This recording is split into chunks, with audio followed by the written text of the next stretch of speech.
The card was the size of a business card. No logo, no company name, no title, just a phone number printed in plain black ink. No area code, and below it in handwriting so small he had nearly missed it for 11 years. 7 words that changed everything that she thought she understood about the man who had given it to her. She did not read those 7 words until the week before everything happened. She had been cleaning out the cash drawer on a slow Tuesday afternoon, sorting through expired coupons and rubber bands gone brittle with age, when her fingers found the laminated edge tucked beneath a stack of ones. She pulled it out and held it up to the bar light the way you hold something you have forgotten existed. The lamination had yellowed slightly at the corners. The ink was still sharp. She almost threw it away. She had a trash bag open at her feet. She had the card between 2 fingers suspended over the mouth of the bag, and for a long moment she stood in the amber quiet of the Anchor and Rail Tavern and thought about letting it go. 11 years was a long time to carry something you didn't understand. She didn't let go. She read the back instead. For whoever needs it most. Not her name, not for emergencies, not for Wren Hadley, who had worked this bar for 19 years and would presumably work it for 19 more. For whoever needs it most. She stood reading those 5 words until the letters blurred, and then she put the card back under the ones and closed the drawer and went back to work. 2 days later, on Thursday, the man who had given it to her came in as usual, 6:15 on the dot. She had his water ready before he reached the stool. He nodded, he sat, he drank. She watched him the way she had watched him for 11 years, which was to say, the way you watch something that has become part of the furniture of a place, present and unremarkable, until the day you read the back of the card, it left you and nothing about it is unremarkable anymore. Her name is Wren Hadley, 52 years old. She has worked the bar at the Anchor and Rail for going on 19 years, the last 11 of which have been shaped in quiet and persistent ways by a man she thought she knew. She thought she knew him the way you know a lamp in a corner. You stop seeing it. You only notice when it's gone. The Anchor and Rail sits on Route 9 on the outskirts of Coronado, California, close enough to the naval base that on certain nights you can hear the low percussion of helicopter rotors somewhere above the cloud line. It is not a glamorous place. The floor is wide plank wood worn smooth by decades of boot heels. The bar itself is a long, dark slab of mahogany that has absorbed 50 years of spilled drinks and leaned-on elbows and the weight of conversations people have at the end of long days. The neon signs in the windows are old enough to flicker. The jukebox in the corner still takes quarters. The whole place smells like cedar and old brass and something faintly chemical that no amount of cleaning ever fully eliminates. It is, in other words, a real bar. Not the kind that appears in lifestyle magazines. The kind where people come because they have nowhere better to be and no one better to sit with, and over time that particular honesty becomes its own form of warmth. Wren knows every regular by their drink. She knows some by their trouble. She knows a few the way you only know someone after you have watched them long enough, quietly enough, that they forget to perform. Garrett Decker was one of those. He walked in for the first time in the fall of 2013 on a Thursday evening when the bar was half empty and the light outside was doing that thing it does in October in California, going orange and flat, all at once like the world is exhaling. He came through the door without ceremony. No pause at the threshold the way newcomers usually have, that moment of adjustment while the eyes adapt and the mind takes inventory. He walked directly to the corner table, the one against the far wall with the sight line to the front door, and sat down. He was 67 years old. She did not know that then. She estimated somewhere in the late 60s based on the deep lines of his face, which had been put there by weather and time rather than softness, and the color of his hair, which had gone entirely white somewhere well behind him. He was lean in a way that suggested he had once been something more substantial, the muscle still present in the set of his shoulders, but redistributed now, drawn inward with age. He walked with a cane, not the aluminum kind from a pharmacy. Dark wood, smooth and worn in all the right places, the handle shaped by years of the same grip. He sat down and she came over and he ordered water. Not soda water, not water as a prelude to something stronger. Just water. She brought it. He said thank you with the economy of someone for whom words are tools rather than decoration. He sat with the glass for nearly 2 hours, taking occasional slow sips, his eyes moving around the room in a way that was alert without being anxious, registering everything and resting on nothing. When he left, he placed on the table a tip exactly twice the cost of the water, bills precisely aligned. No note, no small talk. He came back the following Thursday. And the Thursday after that. By the fourth week, she had his water ready before he sat down. That was the beginning of 11 years of accumulation. He never drank alcohol. She never asked why, and he never explained. He always sat in the corner chair facing the door. If it was occupied when he arrived, he waited at the bar with one hand on the cane and his eyes drifting around the room until it cleared. It always cleared. There was something about the quality of his waiting that made people feel, without quite knowing why, that they had somewhere else to be. He knew her son's name was Caleb, but he always called him Cameron. Not a random name. The same wrong name every Thursday for 11 years. She stopped correcting him somewhere around year 3. She had come to understand it was not forgetfulness. It was something she lacked the context to name. He had something in his chest pocket. She had never seen it. She knew it existed because occasionally, when he thought no one was watching, his right hand would move to the left side of his chest and press flat against his shirt. The gesture lasted only a moment, and then his hand returned to the table. Not like a man checking a wound, like a man confirming that something important was still where he left it. She never asked about it. Some things belong to a country you have no right to enter. The night of the card, he had arrived on a Sunday, which was not his Thursday. He had ordered his water and sat in his corner, and after about an hour he came to the bar and placed the laminated card on the mahogany with quiet deliberateness. "If it ever gets bad," he said. His voice was low and without urgency. "You'll know when it's bad. Call this number, say my name, that's all." She looked at the card, then at him. "And who am I calling? People who know what to do." He went back to his table. He finished his water.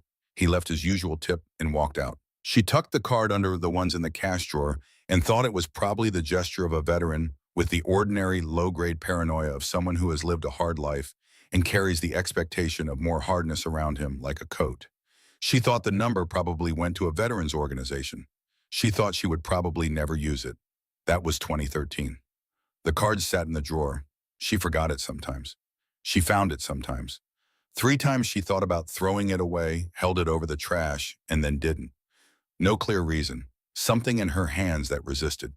The last time was the Tuesday before the Saturday when everything happened, when she finally read the back and stood in the afternoon light, holding 5 words that rearranged something in her she hadn't known needed rearranging. For whoever needs it most.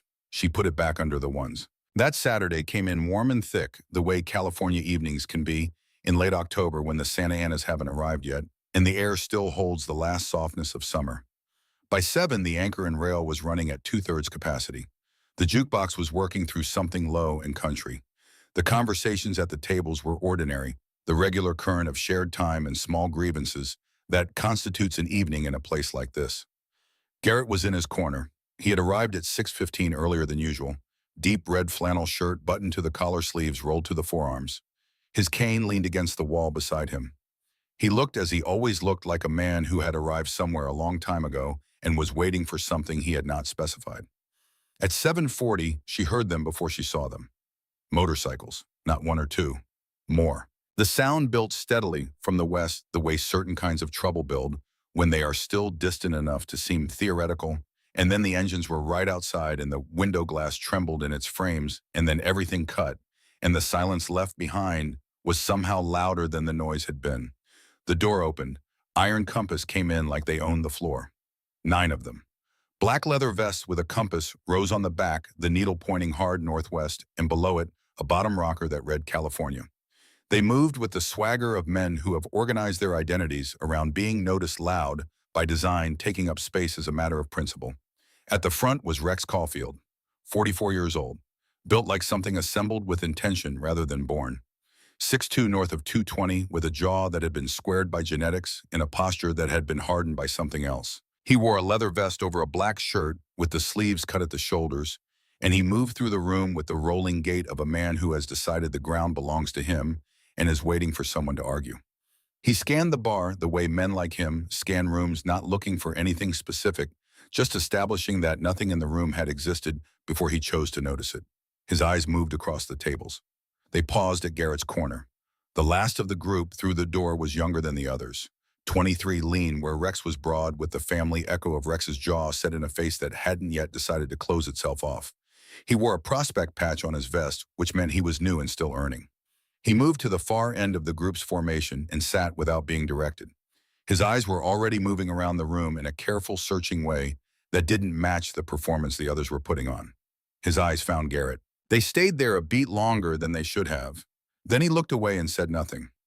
Rex claimed the table nearest the center of the room, not the largest one, the one that most disrupted the existing arrangement that required the people adjacent to pull their chairs in. He ordered a round with the tone of a man who considers the transaction beneath him, but is graciously allowing it to proceed. Dale, the floor server, moved quickly. Ren watched from behind the bar. She watched Rex notice Garrett. Men like Rex rarely develop subtlety because it has never been required of them. She watched his eyes move over the old man in the corner, the white hair, the flannel shirt, the cane leaning against the wall, and she watched his expression do what it did when it spotted something it had decided was harmless. The calculation was fast and visibly satisfying. He said something low to the man beside him. The man laughed. Ren set down the glass she was polishing. She had seen this before. Not often, but enough to recognize its shape. A man who needs a target in order to feel large, and the target he prefers is someone who appears unable to respond. It is a formula worn into human behavior by long use, and the men who follow it are consistent in their execution. She had learned to see it coming. Rex pushed back his chair and stood. He walked to Garrett's corner with the rolling gait and stopped at the table, letting his shadow fall across the water glass. He said something she was too far away to catch clearly. Garrett did not look up. Rex said something else louder. She caught the word grandpa and felt the cold arrive in her hands that comes when something is about to go badly. Garrett raised his water glass and drank. Rex was talking, his voice getting louder, filling the silence the jukebox left between songs. Ren began moving toward the end of the bar for a better angle. She moved slowly. She had learned a long time ago that rushing toward a confrontation is the fastest way to make it worse. Then Rex's boot connected with Garrett's cane. The sound of it on the floor was small. In the sudden quiet, it was very loud. Rex stood over the old man with his arms spread in performed innocence, and his crew laughed from their table, and the bar held its breath. Garrett looked down at the cane. Then he bent to pick it up. The movement was slow and effortful. He braced with one hand on the table edge and lowered himself carefully, and everything in his body showed the record of old injuries, the hip that registered complaint, the knee that had been rebuilt, and remembered every detail of the rebuilding. He managed it without sound, without expression, with the flat discipline of someone who has been navigating this particular set of limitations for a long time and has made his peace with the management of it. Rex grinned. He said something to his crew. More laughter. Ren watched Garrett's hand close around the cane handle. His hand was not shaking. She had watched this man for 11 years. She knew the slight tremor he carried in his right hand, the fine vibration that appeared when he was tired or cold, the small involuntary motions she had always attributed to age and had watched him manage without comment or complaint. It was one of the constants she had built her understanding of him on. Part of the furniture. It was completely gone. His grip on the cane was precise and still, and as he straightened up, she understood with a clarity that arrived somewhere in her chest rather than her head that she had been reading him wrong. What she had always taken as an old man managing his limitations was something else entirely. Every movement was chosen. He was deciding in real time how much to show and how much to withhold, and he was doing it with a fluency that comes only from years of practice, so deep it has become invisible. She had not known this man at all. She had known the corner he sat in and the amount of his tip and the wrong name he called her son. She had not known the thing underneath. Rex kept talking. His voice had gone meaner, the initial performance of contempt curdling into something more genuine as Garrett continued to give him nothing. He needed the old man to flinch. He needed fear or anger or any expression that would confirm the story Rex had written for the evening. The absence of those expressions was making him worse. Ren looked at Garrett's face. He had placed the cane back against the wall. He was looking at Rex with an expression she would spend a long time afterward trying to name. Not anger, not fear. Something that belonged to a man who has seen a particular type of thing many times and is recognizing it again now, the way you recognize weather, because you have stood in it before and know exactly what it does. Rex's gaze dropped to Garrett's shirt. His expression shifted, a decision forming. Ren moved. She went to the end of the bar and through the pass-through and down the narrow corridor to the back office before Rex's hands moved. The office was small and smelled of old paper and industrial cleaner. She went to the desk, opened the drawer, moved the stack of ones. The card was there. She picked it up and turned it over and read the back one more time in the dim light, for whoever needs it most. From down the corridor, she heard the sound of fabric tearing. She stood in the office with the card in one hand and her phone in the other. She thought about what she had just seen in Garrett's hands. the stillness that replaced the tremor, the precision of a man who was choosing every movement, not managing his weakness, but managing what he revealed. 11 years of Thursdays. The wrong name he called her son. The hand pressed flat against the pocket through the fabric of the shirt. She thought about 5 words on the back of a card that didn't have her name on it. She dialed. 1 ring, not even 2 full seconds. Then a man's voice, flat and completely awake, carrying no texture of someone interrupted or disturbed. Operations, asset name, not hello, not thank you for calling. A process already in motion, waiting only for the next input. Wren's throat tightened for a moment. Garrett Decker, she said. Her voice came out quieter than she intended. A pause on the other end, less than 2 seconds. But something changed in the quality of it, a shift she felt rather than heard, the pressure change that comes before weather arrives. Location, now. The Anchor and Rail Tavern, she said. Route 9, Coronado. Stay on the line, keep your head down. She pressed her back against the wall beside the office door and listened to sounds she could not fully interpret from the other end of the call. Voices and movement in a room she could not see, someone repeating the name Garrett Decker with an urgency that told her everything she needed to know about who was on the other end of the line. From the bar, she heard Rex Caulfield's voice climb another register. She moved to the office door and pressed herself against the frame and looked through the narrow gap she had left. Rex was standing over Garrett with the torn halves of the deep red flannel shirt in his fists. The shirt had been pulled apart at the front. Buttons were on the floor. Garrett sat with his chest exposed in the bar light, pale and thin, the chest of an old man carrying all the weight of what he had once been in the set of his shoulders rather than the visible substance of them. And on his right bicep, turned slightly toward the room, was a tattoo. She had never seen it. 11 years of long sleeves always buttoned to the collar, and she had never seen his arms. Now she understood that too, along with everything else arriving in her at once, not as a sequence of thoughts, but as a single compressed recognition. The tattoo was faded.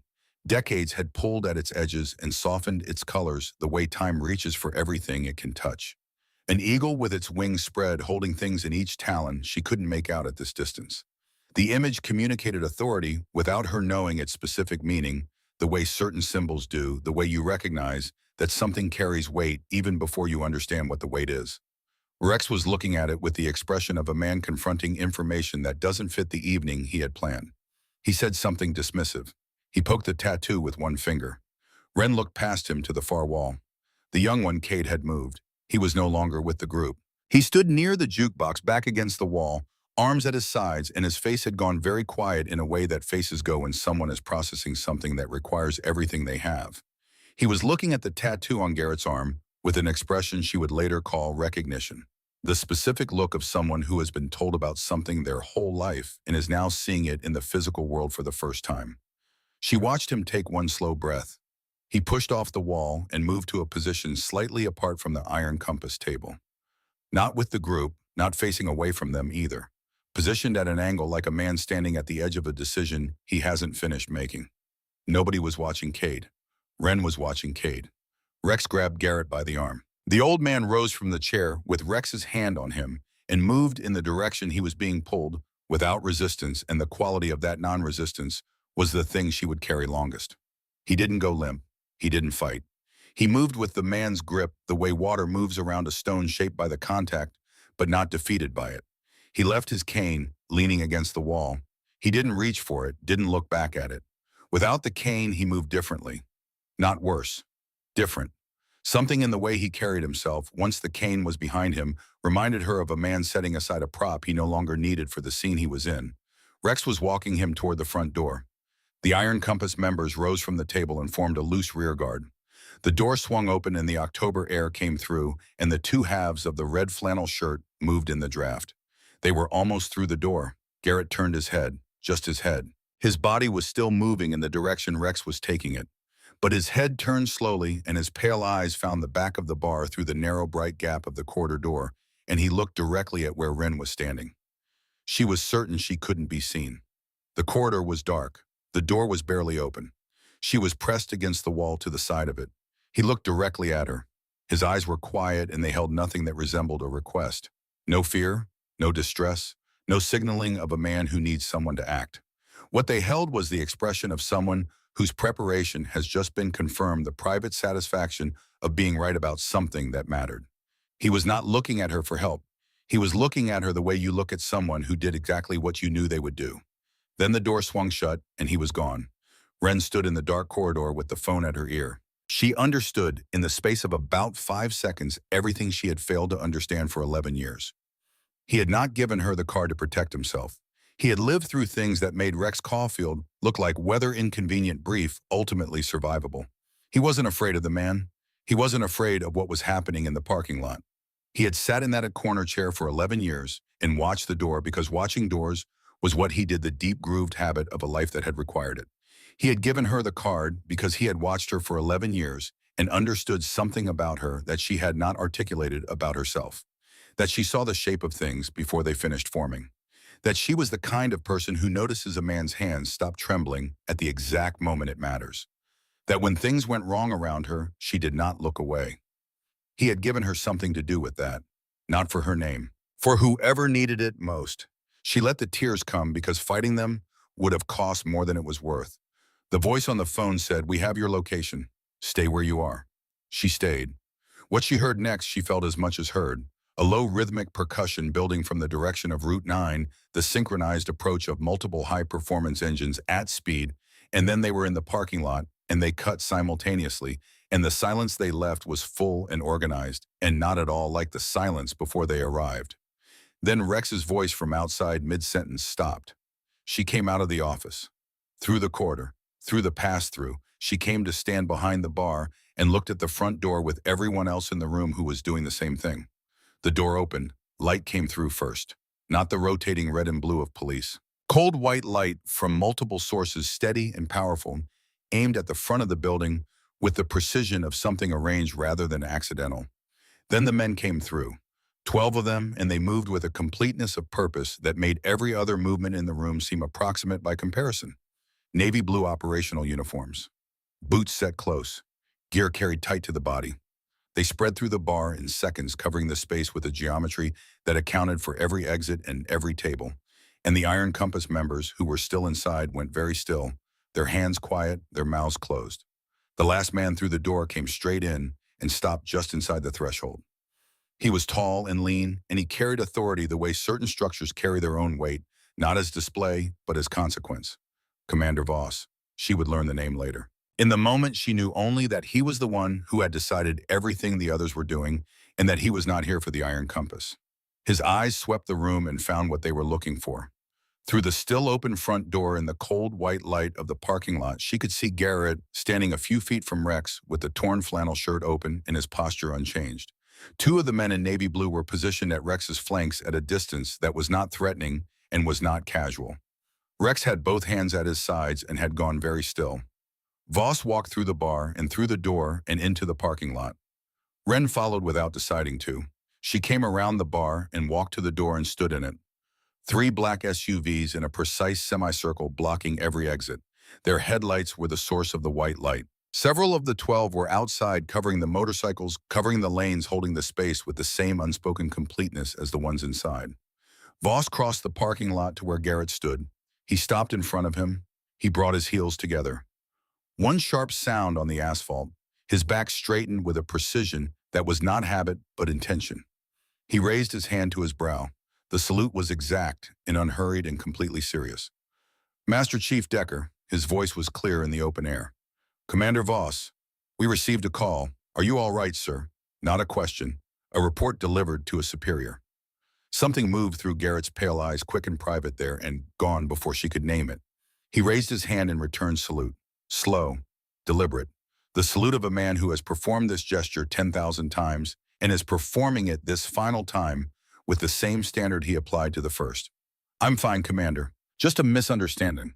Voss held the salute a beat past protocol. Then he turned to Rex Caulfield. He looked at him with the flat precision of a man about to read coordinates off a map, and when he spoke, the parking lot was quiet enough that she could hear the distant hum of Route 9 traffic underneath the words. Master Chief Petty Officer Garrett Decker, Voss said, enlisted 1964, one of the first men to complete basic underwater demolition and SEAL training in the program's modern form. He paused, not for effect, for accuracy, served in multiple classified operations across 3 deployments, recipient of the Navy Cross.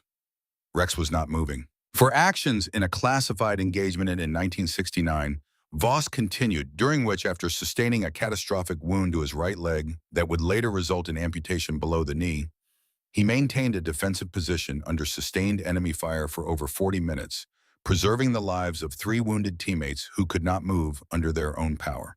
The parking lot absorbed this. He is also the recipient of 2 Silver Stars, 4 Bronze Stars with Valor Device, and 3 Purple Hearts. His voice had not changed in register or pace. The tactical frameworks he developed remain in active training programs today. This man has bled in the service of this country in circumstances and locations that you are not cleared to know and could not begin to comprehend. Voss paused. The tattoo on his arm is the Naval Special Warfare Trident. It is not decorative. It is not purchased. It is earned through a process of selection and training and operational service that eliminates the overwhelming majority of those who attempt it. He let this settle. You put your hands on him. You tore his clothing. You used his service as the subject of a joke. He stopped. The silence was complete. Wren was standing in the doorway of her bar, not breathing, watching. Rex Caulfield's face had moved through several expressions in the last 2 minutes. Disbelief, recalculation, something adjacent to fear, though he was not a man who admitted fear, and the expression had been brief. But what was on his face now was different from all of those, and she watched it arrive from the inside rather than the outside, the way certain truths arrive when the noise finally clears enough for them to be heard. Then Voss said the next part. In the course of that 1969 engagement, his voice had changed slightly. The operational flatness was still present, but underneath it, barely perceptible, was a register that belonged to a human being rather than a process, the tone of someone who knows exactly how much the next sentence weighs. Master Chief Decker personally extracted Private First Class Edmund Caulfield from the kill zone. Private First Class Caulfield was 19 years old. He had a gunshot wound to the shoulder and had lost consciousness. Master Chief Decker carried him to the extraction point on a destroyed right leg. He left a blood trail approximately 70 yards long. Voss paused.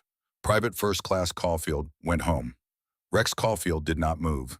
The name had gone into him like a key finding a lock that had been waiting for it. She watched his face. The color left it slowly, the way fire fades when the fuel runs out. The jaw that had been set like load-bearing structure began to lose its certainty. His hands, loose at his sides a moment ago, closed into fists. Not in anger. In the involuntary way hands close when a person is trying to hold themselves together against something arriving from the inside. Edmund Caulfield. She did not know the name. She had no context for it. But she watched what it did to Rex Caulfield's face, and she understood she was witnessing something private and irreversible the moment a man's architecture encounters the information it was built to avoid. Then a voice behind her from inside the bar. Young, quiet, unsteady in the way of someone speaking through a physical effort. Cade had come to the doorway. He stood 2 feet behind Wren, and she turned slightly to look at him and saw an expression that belonged entirely to him, to a 23-year-old standing in a parking lot in California at the intersection of a story he had been told his whole life and the physical reality of the man the story was about. He was looking at Garrett. He looked at him for a long moment. Then he said, "My grandfather told my father. My father told me. He said there was a soldier who carried him out and never looked back. He said the man never gave a name." His voice found its steadiness as he spoke. He called him the Quiet One. My grandfather looked for him for 30 years and never found a name. The parking lot, the cold white lights, the 12 men in navy blue, Garrett Decker in his torn shirt, Rex Caulfield with his fists closed and the color gone from his face. Cade at 23 having just said aloud the thing that had been traveling toward this moment for 55 years. Wren stood between all of it and did not move and did not speak. She was watching Garrett. He was looking at Cade. He was looking at him with the particular stillness of a man who has learned to make of stillness a container for things too large for other containers. His expression did not change, but his right hand moved. It came up from his side and pressed flat against his chest. He held it there for a moment. Then he lowered it and reached into his chest pocket and took out the photograph. Nobody moved for a long time after that, not the 12 men in their positions, not the Iron Compass members frozen at their tables inside, not Rex with his closed fists, not Cade in the doorway, not Wren. The world waited. It was Garrett who moved first. He held the photograph in both hands and looked at it briefly, the look of a man who has had a long conversation with a specific image and no longer needs much time to complete it. Then he walked to Rex. Rex did not step back as he approached. He stood with his emptied face and watched Garrett come to him, The way you watch something you have no framework to respond to, simply present and receiving. Garrett stopped in front of him. He held the photograph out. Rex looked at it before he took it. His eyes moved over it from the edges inward, approaching the center, the way you approach something you're not certain you can bear to see fully. Then his hands opened and he took it. The photograph showed a young man, 19 or 20, the age when a face hasn't yet decided what it wants to be, sitting on something low, a crate or step.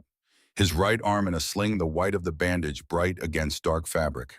His left arm relaxed, hanging loose between his knees. He was looking directly at the camera, and he was smiling, and it was not a smile for the camera. It was a smile already in progress when the photograph happened and the camera had simply caught it. Rex Caulfield looked at his father's face at 19 years old. His jaw moved once. A small compression and release, the movement of someone managing in the throat, something that should not be managed in a parking lot.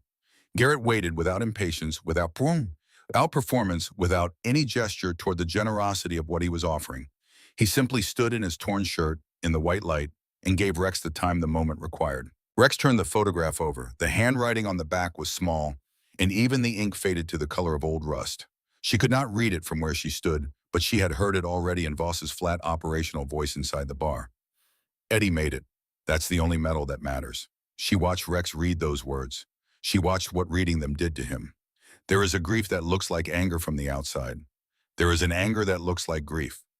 What was on Rex Caulfield's face was not clearly either one, and was in some ways both the compound state of a man who has spent decades building himself into one thing and has just been shown the cost of that construction in terms he cannot argue with or dismiss. His father had been 19 and wounded and smiling, and someone had carried him home on a destroyed leg, and this was the man Rex had grabbed by the arm and called a fossil, and whose shirt he had torn apart for entertainment. The photograph did not leave room for anything else. Rex said, did he know? His voice had lost all its mass. What was left was the voice of the actual person underneath the 44 years of construction. Did my father know? He paused. Did he ever know it was you? Garrett looked at him. He gave the question the time it deserved. No, he said. He didn't. Rex's eyes closed briefly. And that's how it should be, Garrett said. His voice was the same as it always was in the bar, low and unhurried, the voice of someone who has long since stopped needing volume. He didn't owe me anything. He went home. He lived his life. That's what it was for. He looked for you, Rex said. 30 years, I know. Then how can you say he didn't owe you? Garrett was quiet for a moment. A car passed on Route 9 and its sound came and went, and the parking lot returned to its particular silence. Because a debt requires a creditor, he said. I was never the creditor. I was just the one who got there first. Wren in the doorway understood that she was witnessing something rarely seen. Not because it was secret, but because it was rare. The moment when a man is stripped of the thing he built to replace the thing he lost, and what remains underneath is not wreckage, but the original self, the person who existed before the building started. Rex Caulfield, at 44 in a parking lot in California, holding a photograph of his father at 19, was more exposed than he had ever been in his adult life. He was not running from it. That was the thing she hadn't expected. She had expected shame to look like retreat. It looked instead like a man standing completely still in the presence of something true. Cade came out of the doorway past Wren and walked across the parking lot to stand beside his father. He moved slowly, each step deliberate. He looked at the photograph in Rex's hands. Then he looked at his father's face. Something passed between them that was entirely theirs. Wren looked away. She looked at Garrett.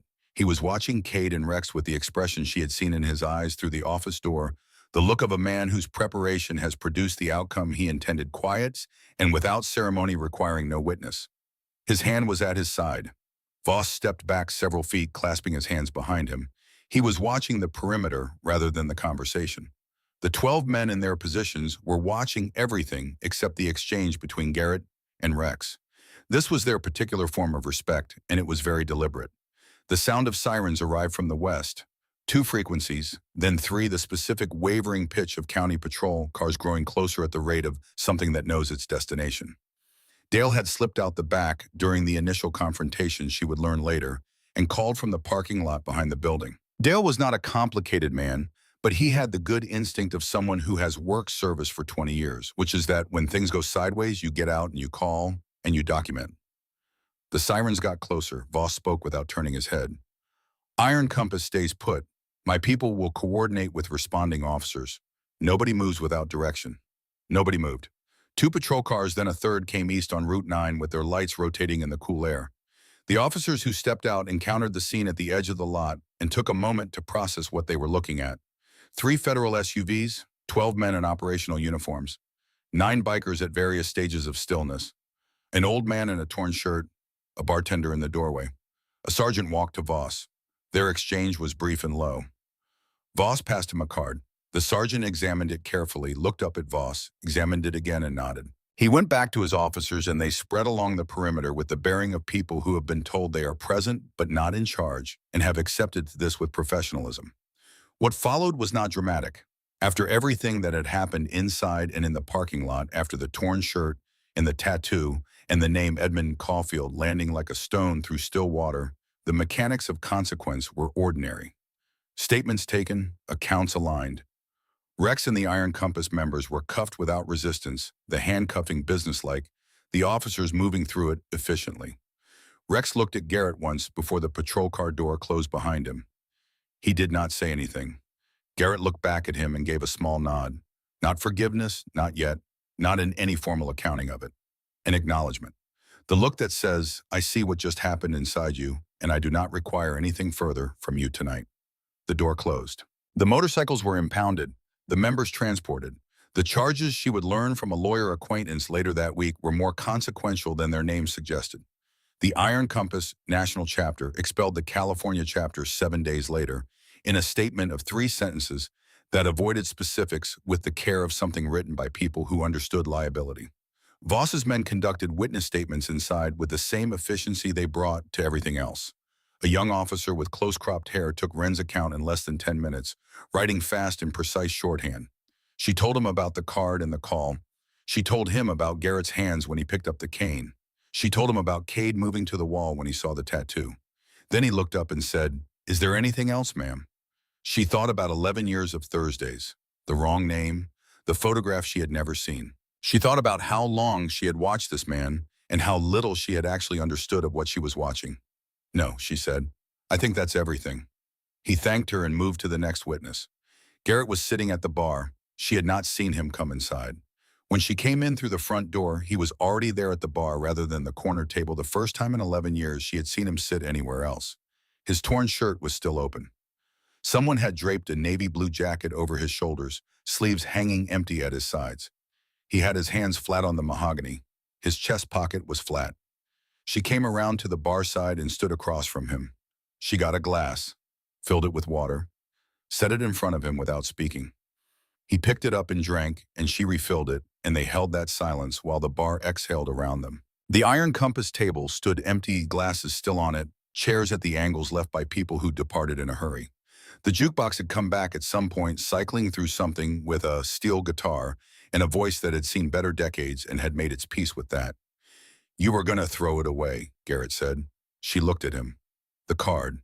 How do you know that?" He was quiet a moment. "You polish the left side of the bar when you're working something out. I've watched you do it for 11 years. Last Tuesday, you polished that side for 4 minutes, which is longer than usual." She stood looking at him across the mahogany. "You read the back," he said. It was not a question. "Yes." He nodded, looking at his glass. "I almost put a name on it," he said. "When I wrote it, I almost put your name on the back instead." He paused. "Then I thought that was wrong. It wasn't mine to decide in advance who would need it." She thought about this. She thought about all the years of trouble in this bar, the fights started, and talked down the nights gone sideways, and the ones that hadn't, all the gradations of difficulty that a bar absorbs across 2 decades and that a bartender handles in the small, incremental ways that never make the news. She thought about what it meant to write 5 words that put the decision in the room rather than in a specific pair of hands. "What if I hadn't used it?" she said. "Then whoever found it next would have. What if nobody found it? Then it wasn't needed." He said this with the simplicity of a man who has made peace with the space between what he can arrange and what he cannot, and has organized his life accordingly. Not passivity, something harder, the discipline of accepting limits while preparing as thoroughly as possible within them. She refilled his glass. The bar emptied gradually. The last witnesses finished their statements and left. The naval officers filed out in the same ordered way they had entered. Voss was last. He stopped at the bar and spoke to Garrett briefly, and Low, the exchange of two people sharing a context too large to summarize in public. Garrett responded in the same register. Then Voss looked at Wren, a direct, considering look lasting 2 seconds. He reached into his breast pocket and placed a card on the bar beside Garrett's glass. Then he walked out. The door swung shut. The anchor and rail was quiet, just Wren and Garrett, and the steel guitar on the jukebox completing its business with a long final chord. She looked at the card Voss had left. Plain white, same format as the first, a number with no area code. She turned it over. 4 words in a handwriting she did not recognize, careful and deliberate. The writing of someone unaccustomed to writing by hand, but making the effort. For when it's over. She stood holding it and understood what it was. Not a tool, not an emergency contact. An acknowledgement. Voss had seen what she had done tonight, had read the witness statement, and understood that what she was carrying now, the weight of having made a call that brought 12 men and 3 SUVs and a salute in a California parking lot, was the kind of thing that has no immediate landing place. He had left her something to hold when the adrenaline cleared and the bar went quiet, and she was standing behind the mahogany alone with the full knowledge of the evening. She put the card in her pocket. Garrett finished his water. He set the glass down with the soft, precise click she had heard 1,000 times. He reached into his back pocket for his wallet and took out the bills and placed them on the bar edges, aligned exactly double the cost of the water. He looked at her. "Cameron," he said. She blinked. It took her a second. "Caleb," she said. "His name is Caleb." Garrett nodded. He put both hands flat on the bar and pushed himself to standing, slow and deliberate. She watched without moving toward him because she had known for 11 years that he did not want help with this, and that watching him do it without offering was its own form of respect. He reached for the cane. Then he stopped. He stood without it, and he stood straight. "I was wrong about something," he said. She waited. "I thought the point was that he went home and never needed to know who I was. I thought that was clean. That was how it should work." He paused. "I didn't account for what it cost a man to carry a debt he can't pay. 30 years of looking." He paused again with the specific deliberateness of someone locating the right words rather than gathering the courage to say them. "I was wrong about that part." He said it plainly. "The way you state a fact you have confirmed and are entering into the record." He walked to the door. The movement was the same as it had always been, the cane, finding its rhythm, the cadence she had watched for 11 years. He pushed the door open. "I'll see you Thursday," he said. He walked out. She stood behind the bar for a long time after the door swung shut. 6 months passed. They passed the way time passes in the anchor and rail, in the accumulation of shifts and restocking orders, and the gradual return to ordinary. The news from the Iron Compass arrest ran in the local paper for 2 weeks and then moved to the middle pages and then disappeared. Rex served 60 days in county, a sentence that struck legal observers as lenient, though Wren had her own theories about conversations that had taken place between offices she couldn't name. The Iron Compass chapter was expelled and became the particular kind of notoriety that lasts 6 months in a subculture and then becomes a cautionary footnote. Garrett came in every Thursday. He sat at the bar now. The corner table remained empty all 6 months. Nobody seemed to want it. His water was ready at 6:15, and he drank it and tipped double and asked about Cameron, and she said Caleb, and he nodded. And the following Thursday, he asked about Cameron again. Some things do not change and are not supposed to. His chest pocket was flat. Every Thursday, she registered this and said nothing. He had given the photograph to Rex in the parking lot without asking for it back, and the pocket where it had lived for however many decades was now just a pocket. His hand did not check it. The audit was done. Whatever he had been verifying all those years, it was verified. She kept Voss's card in the front pocket of her jeans, not in the drawer, on her. She felt its edge sometimes when she moved, and when she felt it, she thought about the 4 words on the back and what they meant and whether she would ever need to use them. She did not think she would. That was not why she kept it. On a Wednesday morning in late April, she arrived at the Anchor and Rail at 9:15 for the weekly liquor delivery. She unlocked the front door and stepped into the dim and the particular smell of accumulated evenings, and on the floor just inside the threshold was a small white envelope. Her name on the front, not typed, written in careful block letters, the printing of someone not accustomed to writing by hand, making a deliberate effort with each letter.